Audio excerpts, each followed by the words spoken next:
And we are the Coalition, loud and proud, outrage porn-free, civilly disobedient media broadcasting live on the worldwide Coalition Radio Network. Well, at coalitionradionetwork.com, facebook.com/the Coalition Radio, on the mighty Twitter at Coalition_radio. Our original site, coalitionradio.us, is still up with literally 6 years of political interviews, activists,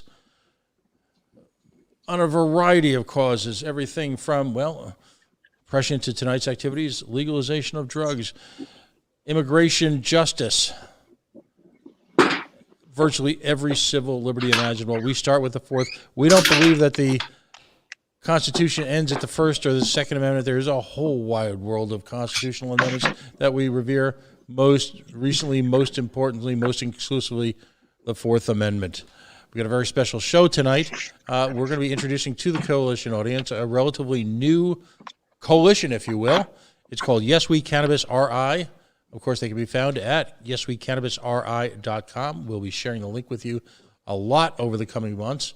It's a community coalition of a variety of organizations who, and I'm going to let them define themselves, but from my perspective, are jumping in aggressively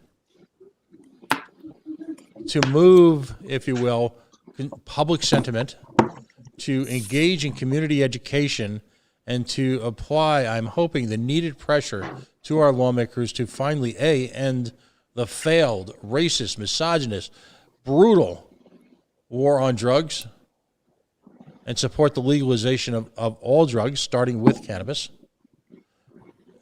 Number two, to make sure that those folks incarcerated for, and I can't ever use the V less crime word. It's utter nonsense to me, because ultimately right now we are putting into cages individuals who are merely engaging in the use of a natural product, a plant as it were. Yes, we're still incarcerating people. So I welcome to them to the war on drugs. Most of these folks are seasoned, polished activists, if you will, who engage the system not just at election time, not just when a particularly brutal outrage pops up from, as we refer to it, Halitosis Hall, Smith Hill. No, these are folks who live activism. It's part of their DNA. It's what they do. It's a function, literally, of their everyday life. So I'm going to get right to it. We've got several people to introduce. Some of folks who you may be familiar with their activities in public life. Some organizations that may be brand new to you. First of all, someone who I've had the pleasure of meeting several times at a variety of events. We all kind of run into each other at a lot of the same programs. It's interesting. Regardless of our personal politics, folks who are activists in this community share the love amongst any one of a number of causes. It could be a cold parking lot at the ACI on a Sunday afternoon. It could be literally a nightclub celebrating, but also observing and challenging the status quo when it comes to sex workers. It can be those halls that we all remember and that we kind of miss based on the Zoomification of Rhode Island politics, the long halls of Smith Hill. We've run into each other too many times, waiting in line for the next round of, if you will, testimony to begin. Jennifer Rourke is with us tonight. She's the co-founder and co-chair of the Rhode Island Political Cooperative. She was a candidate for State Senate District 69. She's an activist and a leader who calls Warwick, Rhode Island home. A mother to 4 children, she's been fighting to give a voice to the most marginalized communities for many years. Growing up in low-income housing and to teenage parents, she was taught to always fight for those that are often ignored. I'm meeting for the first time tonight Miko Lincoln. He's a lifelong resident of Rhode Island, a member of FIU, formerly Incarcerated Union, and part of the Yes We Cannabis RI coalition. He's been directly impacted by the war on drugs. He spent a considerable part of his life incarcerated. Learning life lessons through the unfortunate process of recidivism, he has embarked upon a life dedicated to change. He currently works as a certified peer recovery specialist and re-entry case manager, assisting individuals navigating the horrific challenges of a return to community life. Exacerbated, of course, as you can only begin to imagine, by the dread COVID-19 crisis. Helping individuals rise up from marginalized, challenged circumstances, who may have spent too many years having been a part of the pipeline to prison and then having been incarcerated themselves, is a part of how he's redefined his life. And of course, Maggie Kane is a member of the Yes We Can Cannabis Coalition and also a member of the Rhode Island Political Co-op. She ran for State Senate District 37, Block Island in South Kingstown, and her focus is advocating for legalization centered on social equity and criminal justice. Thank you, all of you, for spending time with us tonight. If you're an activist, this is the most wonderful time of the year, right? Because of, and particularly now, it used to be we knew that testimony began at 4 o'clock. Now we're finding out that testimony, like everything else now, is seemingly gone 7 by 24. So I'd like all of you to take sort of an opportunity, because this is the first time you're on as a group and as individuals, and I want to, in a sense, create an environment almost. I say this with love, of an infomercial, because I want folks to walk away not only with an understanding of the issues, but the perspective that each of these folks represents and the organizations that they are speaking on behalf of tonight. So, Jen, why don't you give us a shout out? Talk to us about the Rhode Island Political Cooperative and the impact it's had on electoral politics in Rhode Island in just a short time that it's been evolved. So the Rhode Island Political Cooperative was founded by myself, Senator Janine Falcon, by Matt Brown, and by Melanie DuPont. And what we are is just a group of everyday people who are tired of the BS that happens up at the Capitol. So we have everyone from a nurse who has been on the front lines battling COVID since the start. We have a single mom who's a waitress. We have everything, anyone and everyone you can think of that is just a regular everyday person. Those are the candidates that we want. We want people who understand what happens to the regular person on an everyday basis. So why not have regular people run for those seats? And we started 2018, and we made our official announcement in 2019 with a slate of 15 candidates. And in the end, we ended up with 25 total candidates, and 10 of them did win their elections. So they are working on the city council level. Some of them are state reps and some of them are state senators. So we are just trying to make change for the everyday person.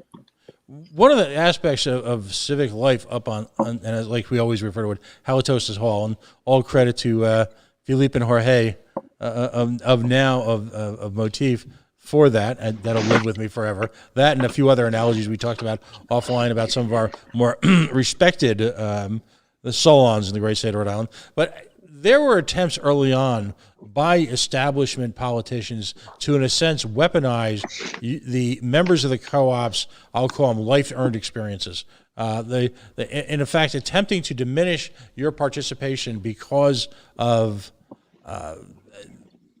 your regular everyday lives, where you work, where you go to school, your families. How did that feel? And yet, despite that, how much success have you had, both not only getting elected, but in terms of legislating, because of that life-lived experiences? I will say it was very, I don't want to say hurtful, but I felt very disrespected. Obviously, I'm a Black woman, and my name was always left out of every conversation, which is nothing new. You get used to it. You know, we do the work, we don't get the credit, and it's fine because the work is getting done. But I will say, by pushing a slate of like-minded candidates that are fighting for the same thing, that believe in the same thing, that are your neighbors, that don't live in $1 million houses, we actually managed to move the needle a little bit at the State House. We were all fighting for a $15 minimum wage and Medicare for all, and just a Green New Deal, things that will make the lives of everyday people better.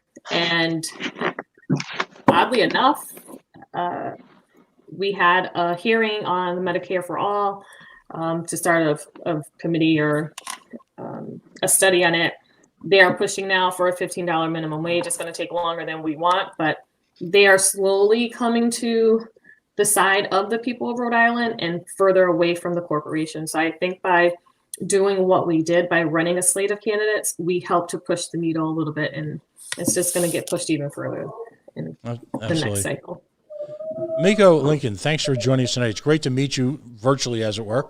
Talk about us about the FIU, the formerly incarcerated union, and its goals, its mission, its membership. Kind of give us a snapshot of what you folks are involved in. Certainly. Well, first I want to thank Pat for having me here, and I want your viewers and audience to know that the formerly incarcerated union is a union of members that were formerly incarcerated, directly impacted people who is just looking for a voice at the state house, a voice in society. For the longest time, we're human beings. We're not monsters. People who have spent time in adult correctional institution. Then we're not monsters. We're human beings who have value, who have a voice, and who have a desire to participate in the democratic process. And for the longest times, we've been marginalized, and our voices haven't been heard simply because of something we have done.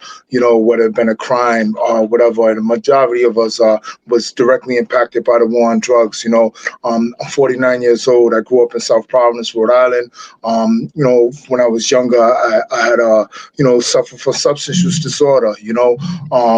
And substance use disorder is not have really anything to do with the substances. It's more my inability to cope with emotions and be able to live our life on life's terms. And that's basically coming from a perspective of not having value for myself. So us at formerly incarcerated union, we're just, we're looking to uplift our voices and, at the state house and advocate for ourselves and advocate for, our we want to progress in this society. Like I said, recidivism is part of my story, but the larger idea that FIU is that people who are directly impacted, we tend to be shunned to the side. So we're just looking for our voice, and that's basically what we're doing. Excellent. The FIU, as my understanding, has been involved with the decarcerate movement, involved in the ongoing protests at the ACI. Is that correct? Yes, indeed. Absolutely. And from your perspective right now, we've had 4, some of which are still unexplained deaths in literally a handful of months at a relatively small, by national standards, prison complex. Any quick thoughts on that or comments on that at this moment? I mean, that's just a brutal situation. What are your thoughts? Yeah, absolutely. In an adult correctional institution, there's not a lot of transparency, trying to go in there and try to, figure out and get to the bottom of some of these cases, some of these issues, so we're dependent on, their narrative regarding these particular cases. Jose Franco was a good friend of mine, and, unfortunately, where his mother is outside, we're outside of the, the ACI looking for answers, and we're getting none. So, I can't speak to the specifics, like I said, because I don't have enough information. But like you said, it's a relatively small prison, and from a percentage perspective, 4 people dying within this year, it's insane. It just doesn't make sense. So, yeah, definitely. Absolutely. Now, Maggie Kent is joining us as well tonight, and we had the opportunity to virtually meet. Like, that's how I guess we all are meeting these days. Talk to us about the coalition that you formed here, the history, its goals, objectives. Just lay it all out for us. All right. So I'm very excited. Jennifer and I obviously have worked together for many years, but we also really started working closely a couple of years ago, advocating with Jared Moffitt from Regulate Rhode Island for the legalization of cannabis. And unfortunately, for a couple of different reasons, the bills never really went anywhere. Now, I will say, to plug the co-op, there is a reason why primaries are really good, because it shows elected officials where their voters stand. And I don't know, but there are a lot of senators that have been there for a very long time that are sponsors of the Senate bill. So we are excited that it seems like the quote unquote establishment has finally caught on to the fact that Rhode Island has been very late to the game when it comes to legalization.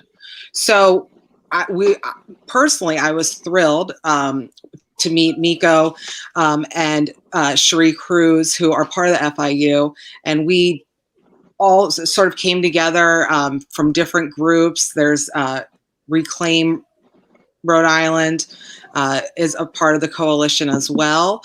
And then we just have individuals that care about this issue from so many different angles, whether it be from, the expungement criminal justice piece to, advocating for patients' rights, or even like you said, it is a plant, there is this whole concept of why are we so scared of this plant? But to make, there are only so many issues that you can address in a certain amount of time. And when it does come to legalization of cannabis, it's a complicated issue for many reasons.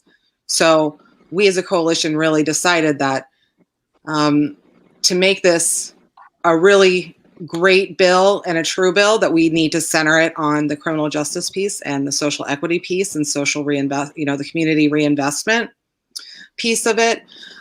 So we've really taken a lot of time and have been very thoughtful about what some of our shared goals are.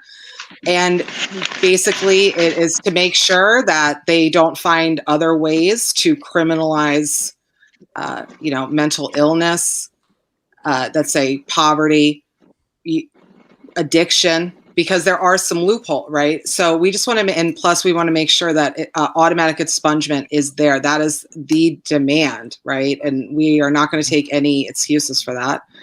And also just making sure that anyone who has any prior, marijuana charges, they're able to enter this new industry and participate in this, because it's $1 billion industry now.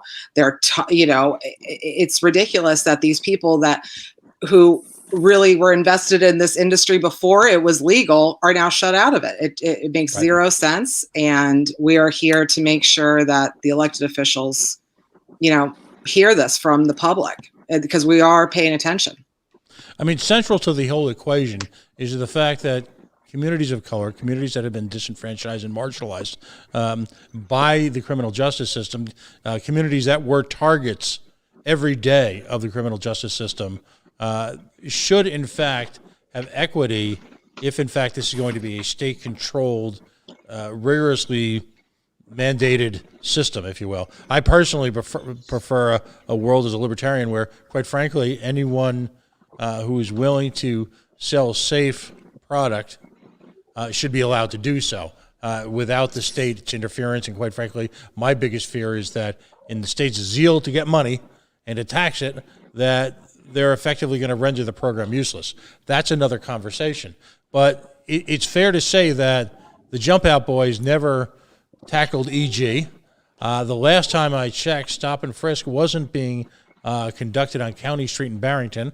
And where I live in Cumberland, we seem to be remarkably free of any type of partnership between ICE, DEA, and the Rhode Island State Police. Am I overstating it or not? Good point. No, stating the obvious. Yeah. You're 100% correct. So Meg, I'll throw this out to the group in terms of very specifics. So let's do the deep dive. Let's go through line by item of your demands and the consensus that your group affords criminal justice within the now, I guess, money-rich opportunity, which of course seems to be the driving factor. By the way, do any of you believe that Mr. Ruggiero or any of the crew woke up one day and said, "You know what? Damn it! Prohibition mentalities, prohibition legislation has never worked, and we need to stop impacting people of color." Do you think that's what happened here? Absolutely not. No. Just wondering. So lay it all out for me. What are your demands specifically, and what needs to happen here? Miko, would you like if to I go could first? Yeah. I just opened it up, and I just want to say, that's a really good question, and just, generally speaking, from a historical perspective, when we start thinking about laws and we start thinking about the marginalization of poor Black and brown people, we could just go back to Jim Crow. We can go back to the Black codes, and we can go back to laws that was specifically made for the public good. However, there was always had this intended effect to just, lock people, Black people and brown people out. At the time, it was slaves. It was after the time of slavery, and this is what happens, sometimes at a state house, whether it's, consciously, unconsciously, wittingly, unwittingly, sometimes they put stuff in bills, and they have, has this unintended purpose or intended purpose, I just don't know. But I just know the fact of the matter is that sometimes when these bills are presented, they have all of these hidden agendas, like there's some specifics in the bill right now that, continues to criminalize marijuana while they're legalizing it. I don't understand how that could take place. I don't understand you could say, okay, this is going to become legal, yet you're still criminalizing and locking people up. You know what I mean? To the point that they start differentiating the language. For one, it's marijuana, and that's when they're locking Black and brown people up. The other one's cannabis, is when they're making money off of it. And so these are some of the stuff that needs to be highlighted and brought to the state and the lawmakers' attention. You know what I mean? And I don't want to say force, but just make them aware that we're watching and that we understand, so that bait and switch mentality doesn't continue like it was doing like on it 20 years ago. Right. Well, and my concern too is the absence in prior bills of Fourth Amendment protections that were waived in order to try and I'm not faulting the people who write the bills, because I know the people and their intentions were good, but I'm also not willing to give up what's left of our civil liberties in this state as you put it so aptly, a bait and switch, so that we're allowed to make the state a lot of money by buying weed. That's a no-go as far as I'm concerned. But Miko, just lay into us. What are some of the issues specifically that you demand? And I like the word demand, by the way. I think that's a happy word. I don't see demands as a problem. You get in this world what you demand. No one hands you things because it's the right thing to do. So let us in. Give us the background here. Well, just automatic expungement. I mean, that's a non-starter. Reparation is part of a recognition that there's some harms in the past. But something about reparation is that has to come with compassion and understanding. To not allow, if they put expungement on this bill, but it's not automatic, it won't allow individuals to just automatically.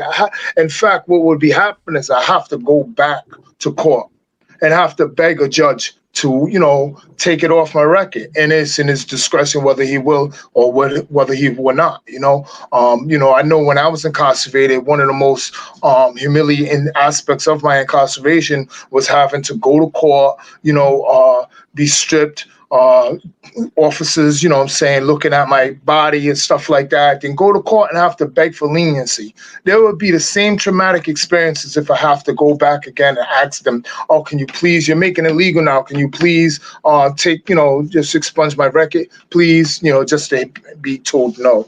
So I think automatic expungement is really important. Plus, it's just. That's basically it. Right. Now, and it's interesting because I have a spreadsheet in front of me. To your point, in Arizona, effective July 2nd, 2021, courts must, upon petition, expunge arrest, charges, and convictions for certain possession, consumption, transportation, and cultivation offenses. First off, if I'm thinking that if you've been recently incarcerated, your financial picture is probably not great. And I'm not trying to be sarcastic. That's just an honest reflection of what happens to folks as once you're put into the machine. When you talk about Arizona's laws, the notion that upon petition, well, I'm not aware, and I'm sure there's some community-based lawyers who do a lot of things for free, and I can think of a couple in Providence who are just outstanding human beings. But by and large, the signal that sends to me is that you're going to have to hire a lawyer. To your point, if you have to hire a lawyer and you have to spend hundreds of dollars or more, then because the lawyer's going to have to attend. The lawyer's going to have to make sure that I'm sure the paperwork isn't going to be a 3-line says I want my record expunged. Signature, $5 filing fee. That's not usually how it works either. Call me cynical. So you're absolutely right that there must be no component of this that requires a legal process, which again takes an arrest that never should have happened. There was no violence involved. There was no. I mean, if you're simply selling a product, engaging in a mutual transaction without coercion, then where is the crime? Where is it? I mean, you were just doing in a community what other people with a multi-$1,000 license can do selling booze. So you're right; it should be automatic. What is the status of Rhode Island's pending legislation? I mean, right now we've got 2 competing bills. We've got the governor's bill, and then we've got the Senate bill. If one of you could jump in, if you know, and let me into specifically how each one wants to handle that. I will say that they both have okay aspects, and then they both have horrible aspects. Right. In regards to the automatic expungement, it's still at the discretion of the court, and it's only for possession, sale, and I can't think of the other one. There's only 3 offenses, and it's only up to a 1 ounce. So if someone is caught and they have 2 ounces, then they're not qualified. There's no expungement for them. So that means that the opportunity for them to own their own dispensary or to go back to school is null. It's not going to happen. Right. So there's things in there where it should say when it comes to the expungement, it should be automatic for possession, manufacturing, distribution, sales, regardless of the amount. So that needs to be included, which opens it up for a lot of people, which means that people who want to go back to school and that are not able to attain student loans, they're going to be able to go back to school and they can further their education. Or if they decide that they want to open up their own dispensary, it gives them an opportunity to do that. So you don't see that in either bill. Mm-hmm. It's usually just an ounce. And most people are like, oh my God, an ounce is a lot. An ounce really isn't a lot. There are some people who can smoke an ounce in a few days. Right. So an ounce it's not much. And so they're forgetting a whole group of people that have been affected by previous marijuana laws. So. At any time, should arbitrary measurements have any impact whatsoever on what is fundamentally right or fundamentally wrong? I'm not sure. If you don't mind me asking, from your folks' perspective, how is this legislation arrived at? Were any of the organizations that you represent at all spoken to, worked with, listened to? Was there what type of citizen involvement has there been in the development of this legislation? I never received a phone call. I know Maggie and I have been working on this for a few years now. I've never been contacted. I have put my views out in public, so there's recordings of it, but I've never received a call. I don't know about Maggie or Miko. I have. Sorry, go ahead. No, you go right ahead. I was saying. I was just going to say, I know. Go right ahead. You're all leaders in your respective communities. All right. You're all well known as being on the record for representing the viewpoints of the communities that you are part of. And those communities can be political, social, ethnic, racial, whatever. How is it that in the year 2021, we're still pulling together legislation that doesn't have any interaction? And by the way, it's just not you guys. When I talk about the decriminalization of sex work, if you speak to activists in the state, you're good.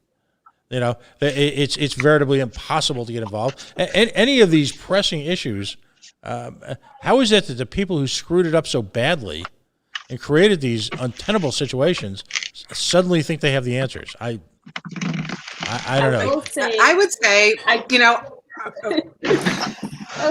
was going to give credit to Rep. Williams and to Rep. Marcia Ringland-Vassell, because we did have a community meeting back in 2019, I think it was, where we had people, it was myself, Maggie, Emily Cotter, and there were a few people who were affected by previous marijuana offenses. Rep. Slater was sitting at the table for one meeting, but Rep. Williams and Rep. Ringland-Vassell were part of the conversation a few years back. So I will give them the credit that they deserve. Jen, from your perspective, the absence of home grow in the governor's proposition, has that been a factor, a personal grow in your support of any legislation? Has that been part of the discussion? For me, I personally support it. I think you should be able to grow a plant in your own home. I am allowed to have a garden where I can grow vegetables and fruits. Why am I not allowed to grow a plant that works? In Massachusetts, I know you're allowed to grow, I believe it's 6 plants per adult. And I think the max is 12 per household or 18 per household. I can't remember exactly, but it needs to be included in the legislation. I know Maggie, that's a huge thing that Maggie is knowledgeable about.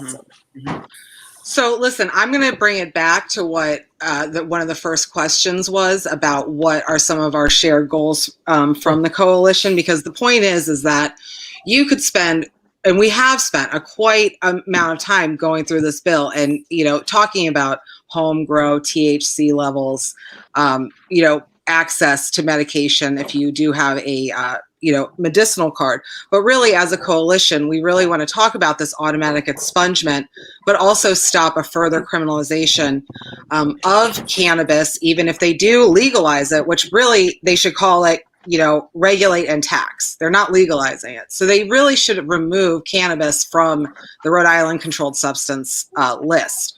Hopefully the federal government at some point will, come to their senses and take cannabis off the Scheduled I drug list, next to heroin. But until then, we do really need to make sure that that is taken off the list. So that way, when one of these bills passes, they don't find ways to, continue to harass cannabis users for whatever reason they decide is not within their circle of acceptance, right?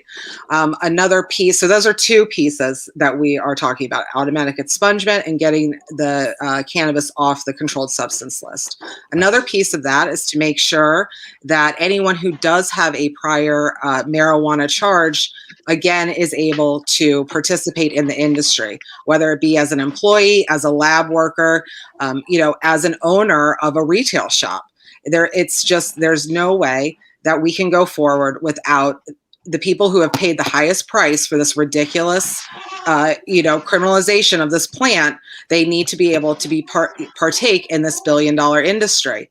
And lastly, another piece that we are really trying to persuade the Senate, who has really moved forward on their viewpoints of this, so we do appreciate that, is to make sure that a good amount of the tax revenue is put into a locked account to make sure that that money is used exclusively for community reinvestment, whether it be grants, loans that they don't have to pay back, further education, actually giving the money to nonprofits who work directly with the community and know how that money should be spent.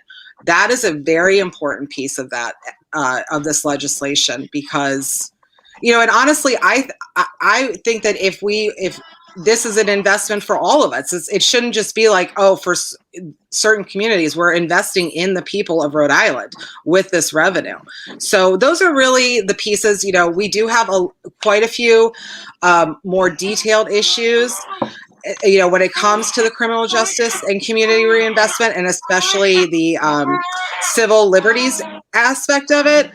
But, for the sake of time, I think that when people listen to this show and they really want to know what we're fighting for and what we're advocating for, it's those 4 points. So I just really wanted to bring that back, because you really can go on, and I love it. I mean, you could talk to me all day about this subject, right? And we have, but I do want to make sure walking away that the listeners know exactly what our coalition is really advocating at this point. And we hear Miko's newborn baby. Let's give him a congratulations, because he just had a baby. Thank you. Sorry, guys. No, beautiful sound. Yeah. It's a little man. No worries. Now, you talk about reinvesting in community organizations. I think immediately of a group like DARE.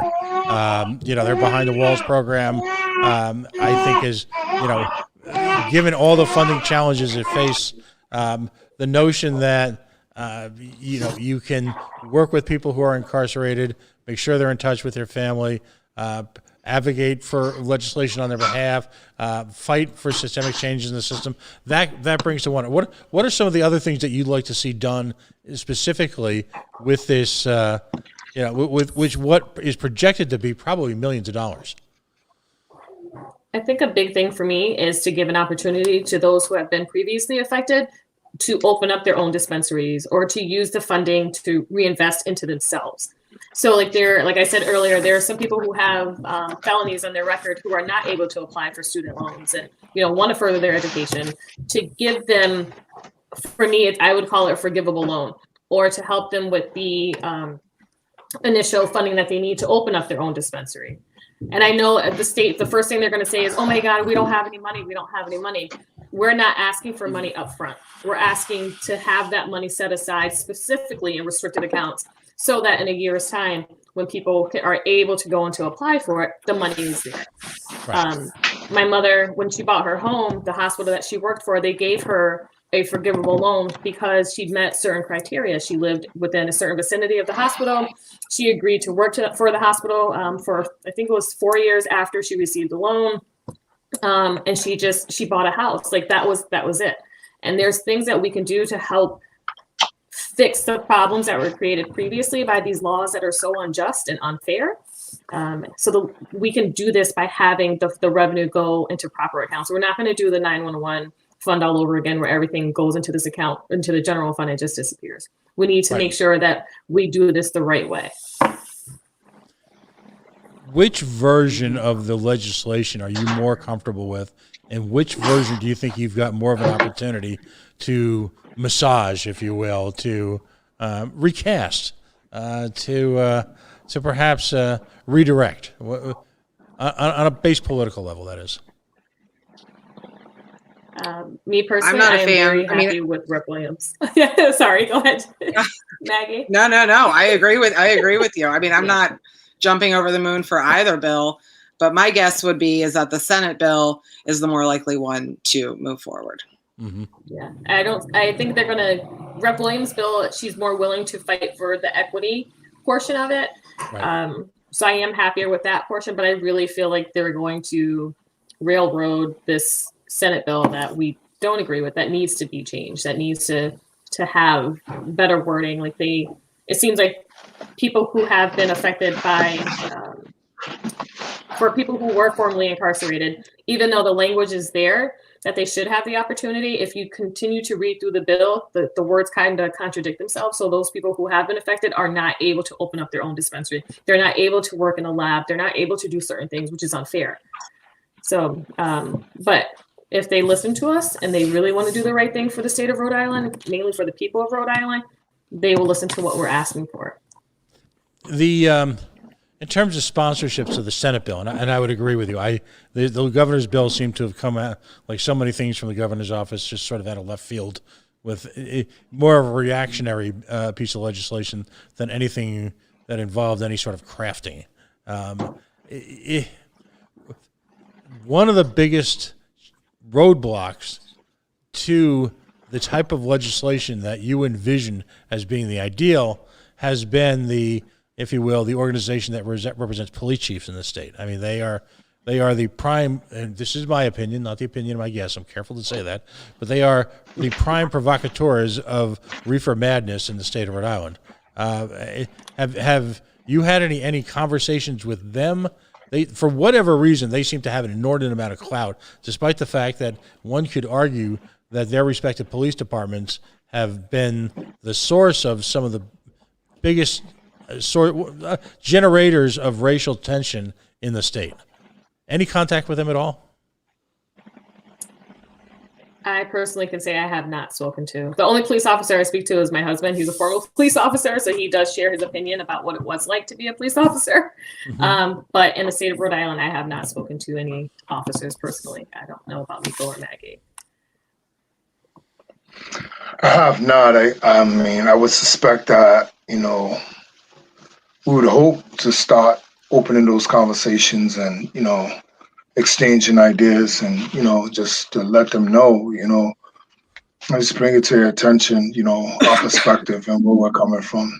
We already know their perspective, of course. Yeah. Is this, It would be nice to have a conversation. I'll throw this out to all of you. How much of this is generational? Is opposition, and I'll be a little blunt here, is opposition to what I'll call common sense legislation, like the portion of the bills that in other states have been successful in expungement, for example. I mean, is opposition to that literally dying off? I won't To some degree, necessarily but say you it's also generational. Oh, sorry, Maggie, go for it. No. I mean, I would just say that I think a lot of it has to do with, we could say, why isn't there criminal justice centered in this bill? Well, a lot of it is if you don't experience this and you live in a life where you do not you really don't have a source of what really goes on, you don't realize how big of a problem this is to some degree. So people who say, oh yeah, legalization, great, that's a win. They need to understand really how there does need to be some certain things about legalization that are, again, based on the criminal justice social equity, but also there are pieces of it. If you look at our medical marijuana program, they really almost suffocated that program, and the patients were the ones to suffer. So I would say that for this to be a strong industry and for the state, unfortunately, Pat, you're not going to agree with this, but if the state really does want to make sure that they have a steady stream of revenue, then they need a healthy, competitive market, either with different enough retail in the state, but also competitive with Massachusetts. Right. So I think there is a point where you do have to sort of point them in these and I could say that somebody wouldn't really understand that who could be, let's say, my age, or because I am so young. So you just have to sort of make sure that everyone is educated on this fully. How do you do that? I'm sorry, go ahead, buddy. I was going to say, I think at the same time, they need to listen to the people who have been affected. There aren't enough conversations happening to those who have been affected by legislation or by previous cannabis offenses. Instead of just thinking, oh, well, this works.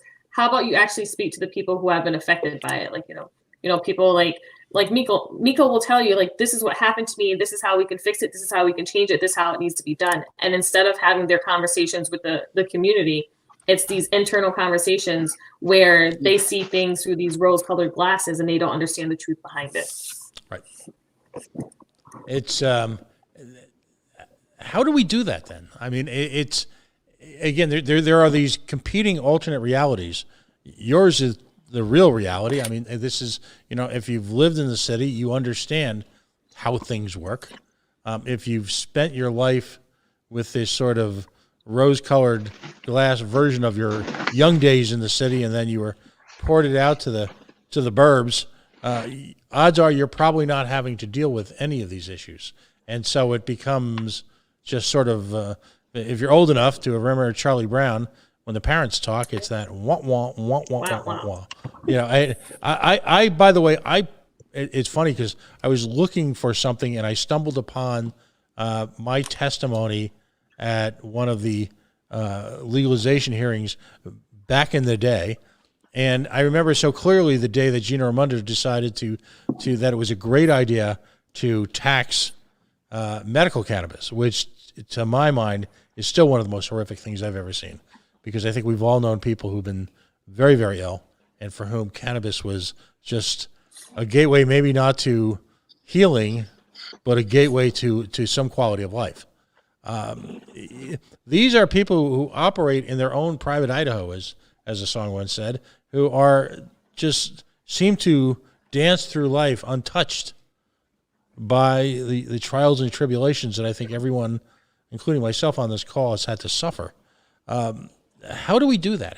How do we break through that glass ceiling?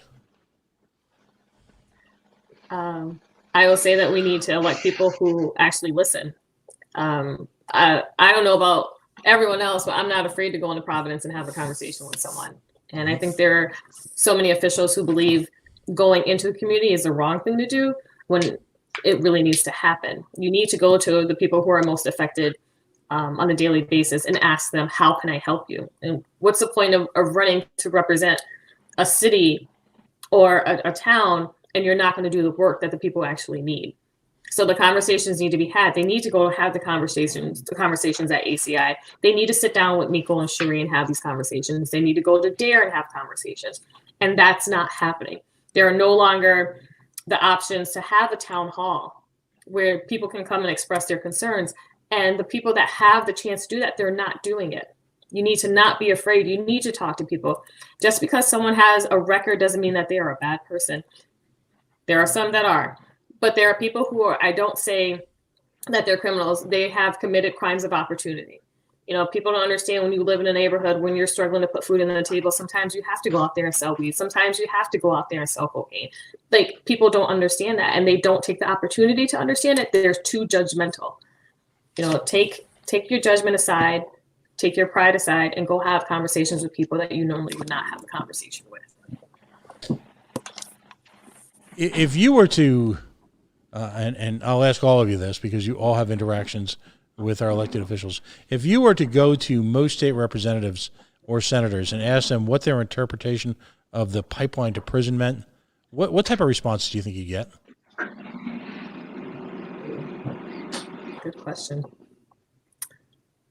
For me, I think it would be, you know, inner city youths that, you know, they're bored and this is where they need to go. They're just these people that just need to go to jail, when in fact, they're not. There are people that don't have the resources that people in the suburbs have. There are people that have, I call them crime of opportunities, where everything that they have, it's like, I need to feed my family. I need to get to school. I am not truant. You know, parents are being arrested because their kids aren't going to school, but the teachers aren't realizing that this kid has a sick parent, so they're home trying to take care of their parent, or this teenager is working overnight to try and help and pay bills. Like, there's that, to me, the prison, from the high school to prison, it's just because there's a missed opportunity in the middle that they're not trying to help out, that we are lacking, and that people aren't hearing us say, or hearing us when we say we need after school programs, we need opportunities for better jobs, we need a livable wage, we need healthcare, we need to stop making these laws that affect Black and brown people at a disproportionate rate. Like, we need to stop, and you can't see that when you're in your safety bubble. Sorry. No, that's true. Maggie, and what do you think? What if you were to go to?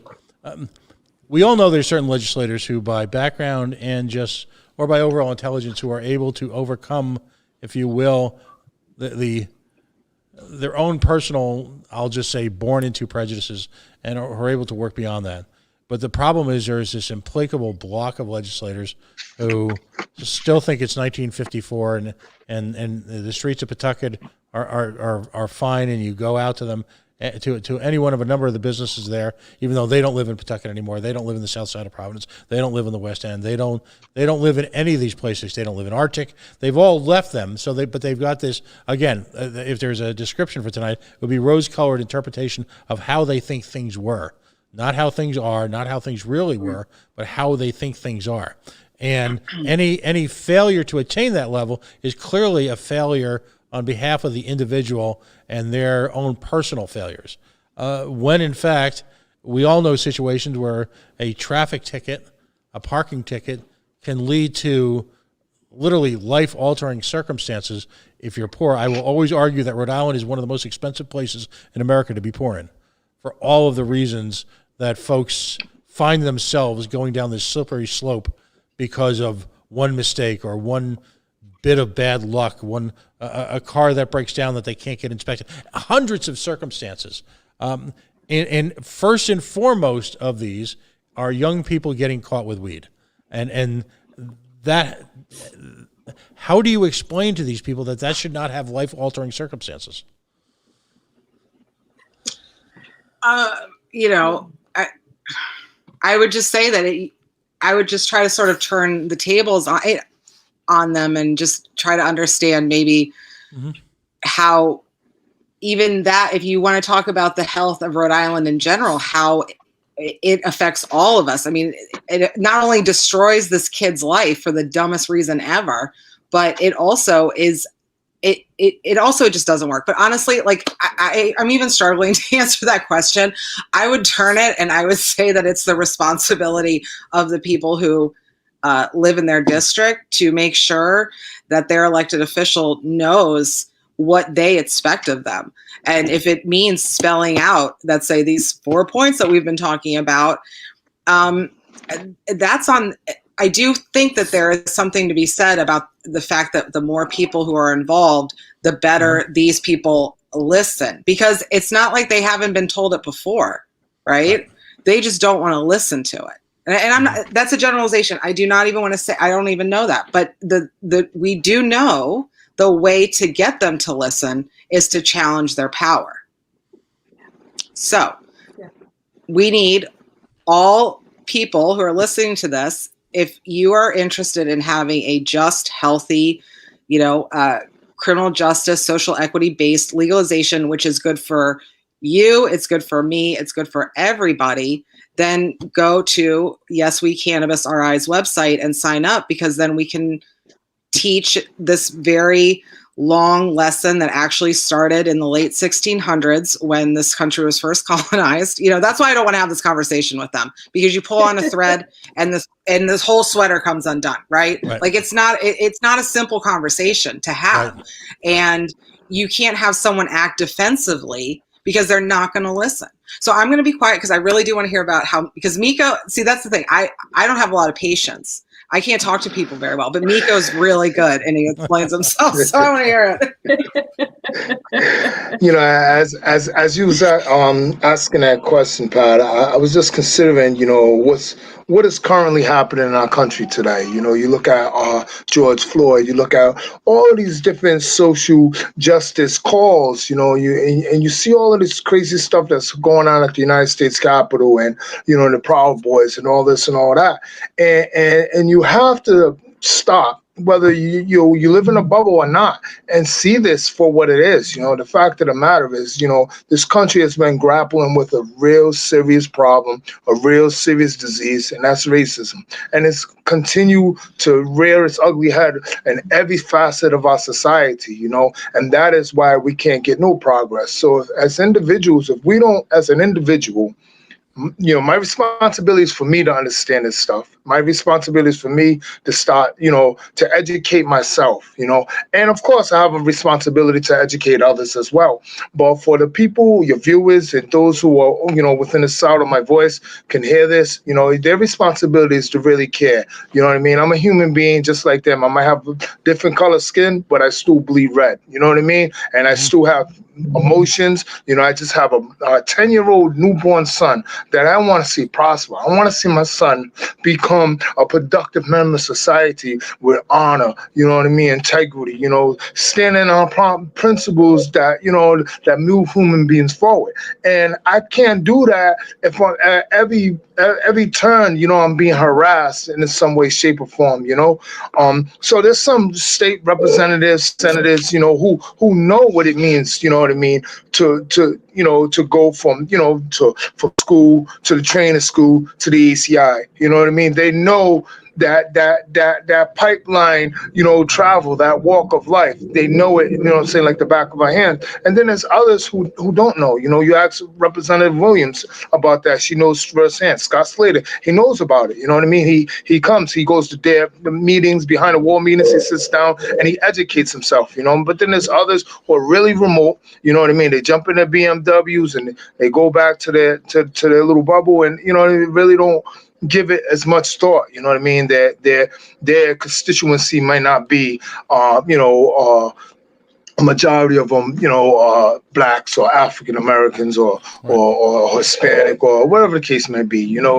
There might be their whole different demographics. So, they cater to that which their constituency is, but they're representatives of the state. So they might take care of a particular district, a particular city, but they still represent the state of Rhode Island. You know what I mean? And I'm part of the state of Rhode Island.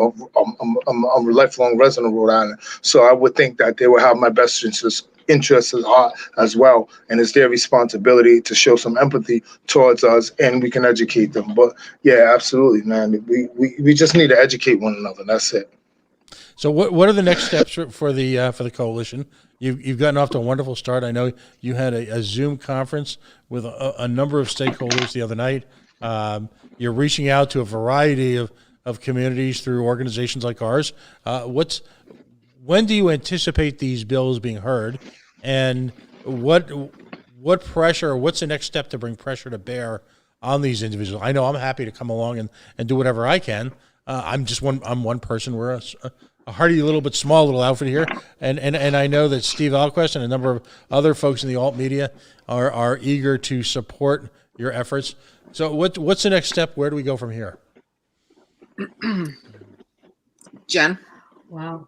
For me, the Or I can biggest thing answer is to this one. actually, I was gonna say, we need the people who are writing the bills to actually hear us. I would love to sit down and speak with Senator McCaffrey, myself, with Senator Miller, with everyone else in the room, so that they can hear us, the people who are involved in the community, and actually hear how their legislation is going to affect us.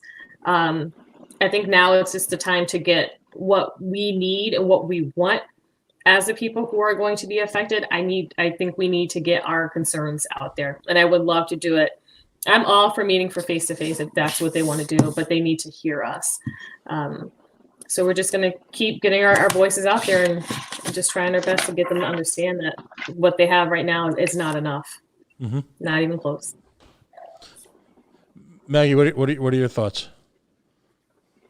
Well, we're really trying to focus on the Senate bill right now, because probably there will be a hearing in the Judiciary Committee in the next couple weeks. And we want to make sure that the committee understands what we really want to be amended in the bill. So that's just a very clear message. We want to reach out to, voters in those areas to make sure that they communicate with their elected officials, especially the senators, what they expect, like we said. And, personally, a lot of this is working my own advocate network, because personally, I have always felt like cannabis and drug legalization and the war on drugs is such, it carries so many of the issues that we've talked about, about criminal justice and the history in this country and how those drug laws were even created in the first place. I mean, they're really arbitrary. Like, the fact is that they were made up for racist and xenophobic reasons. So, why are we even subscribing to this idea that cannabis is dangerous? I'm not going to say it because someone's going to get up, about anyway, but, it's a very harmless plant. Right. So I would really want the people who I've worked with in the past 4 years, who have chosen to take their organizations and have claimed that, racial justice and criminal justice and economic justice and social justice are going to be the goals of their group. Excuse me. Please understand that cannabis legalization is just not about, being able to smoke weed. There's a lot there. And I would just hope that they would join our fight and understand that they are needed. We all need to stand united about this. This is not just about, the idea of being able to smoke weed or whatever the idea is, the stigmas and all that stuff. This is really about righting the wrongs that we have been doing since, the early 1900s, when these first drug prohibitions really started. Right. So that's my hope moving forward, is that we really, that these groups and individuals listen and join us and go to, Yes We Cannabis, Rhode Island's website. Miko, yes. I just wanted to reach out to Miko with a question. Miko, in a very large sense, your role is is one of the most challenging on an individual basis. Yet at the same time, your participation presents the most opportunity. And what I mean by that is you've been involved in the criminal justice system. Yours is now a life well lived, and you can speak. And it's it's interesting because in certain circles this would almost be a cliche, but when you talk about truth to power, yours is in fact a very powerful testimony, and it is a testimony the reaching across the borders and the boundaries of quote unquote civic life in Rhode Island. I'm going to try and do, from my perspective, whatever I can to introduce stories of how the prison pipeline reaches out and grabs a hold of people, and yet at the same time, how despite all the most astonishing challenges imaginable, people like you live to rise above them. Is that a role you're comfortable carrying? And what are your thoughts on what you would say to people being, again, testimony to this whole system? So, yeah, I accept that responsibility, and I think I'm comfortable in that role. I think, like you said, it is, it's kind of contradictory, that, my life has been one, not well lived, unfortunately, but fortunately for me, it is because, some things I've done in the past is some things I've done, but they're not who I am, and they never was who I was. You know what I mean? Those are things I've done, not who I am. And now I understand that my past is not, it's not a liability, it's an asset. There's individuals who are, exiting the adult correction institution every day. And, I can be there for them, hold out my hand and explain to them, there's systems, there's ways, there's civic participation that you can get involved in that can really dramatically change the way you looked at life, and that's what happened with me. Individuals, took the time to really care about me. I work at the Amos House, which is located, it's a nonprofit organization located in Providence, Rhode Island.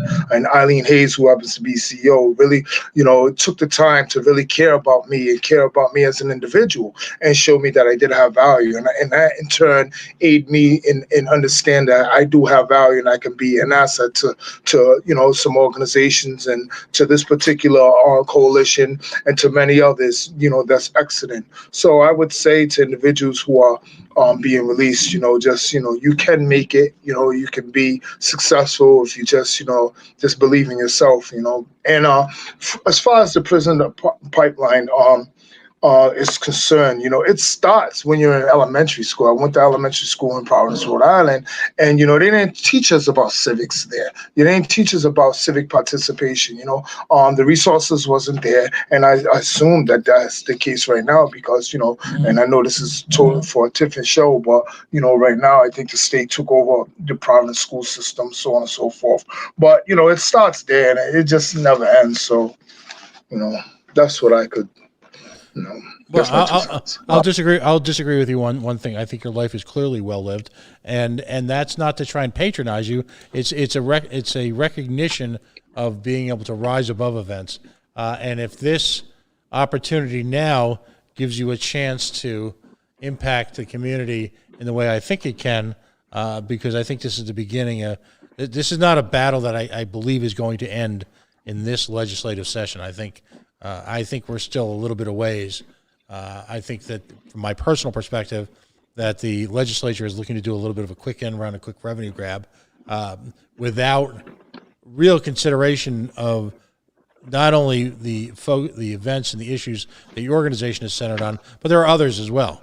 And so I think they're going to find, and I hope they find, that the communities now involved will present a roadblock to this until they reconcile outstanding issues like the criminal justice system and, like I said, protection of our Fourth Amendment and our search and seizure, our rights against search and seizure. So I first of all, congratulations on all this. We'll close out. We always end all of our shows with what we call shameless self-promotion. So if we can go around the room and folks just, for the record, put out there how they can reach the coalition, how they can reach you, and what organizations you represent, and for folks who are moved by this in the coming weeks, how they can become involved.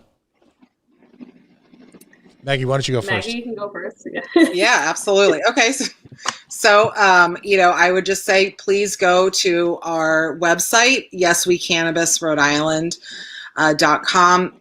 That will have links to all of our social media and a lot of our videos that we have done. We will be doing a lot of, let's say Facebook Live events to sort of, we started with an introduction of what we're trying to advocate for, but we are going to sort of further, again, educate and explain how the situation really, needs to be fixed. And so I would just say, please go to the website, check us out.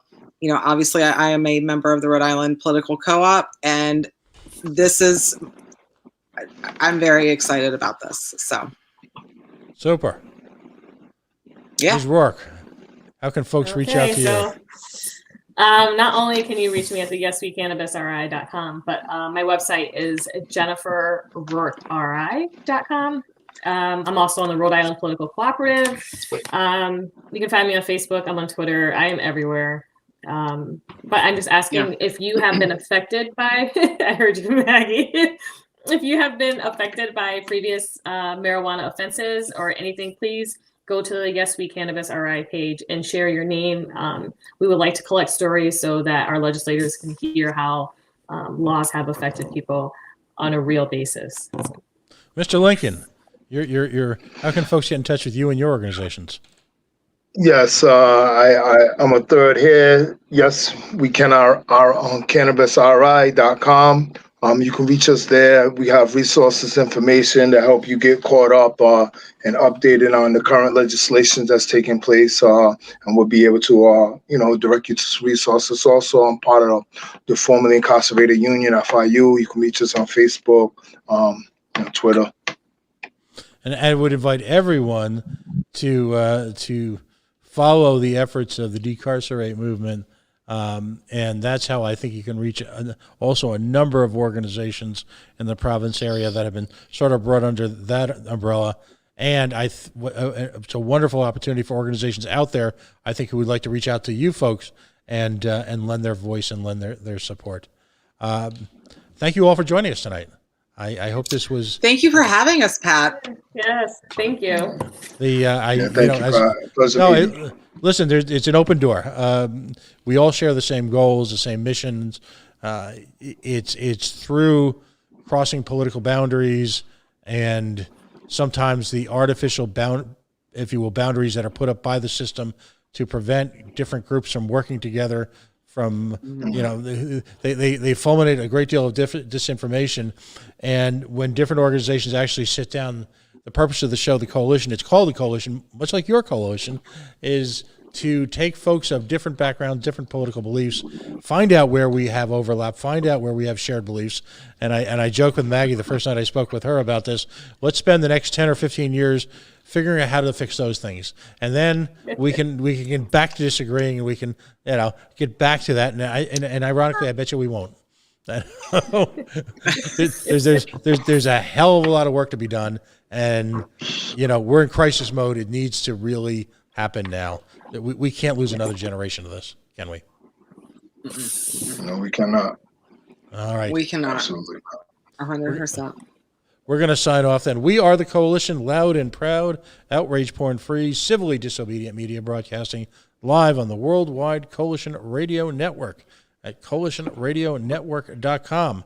Tonight's show will be in replay throughout the week and will also be hosted on the coalitionradionetwork.com. You can find us at Facebook at facebook.com/The Coalition Radio. And as always, we like to say the mighty, mighty Twitter at @Coalition_radio. If you haven't liked or followed us, we'd ask you just to take a moment, if you could do that. The ability to overcome the noise level that is social media these days is only accomplished by those likes and shares and follows. We want to present to the community an opportunity to discuss the more challenging issues that face the body politic. We will never become one of those, what are your favorite color, or can you believe someone said this type of media outlets. That's not what we do. That's not why we're here. We thank you for your participation tonight, and we'll be back on the air tomorrow night.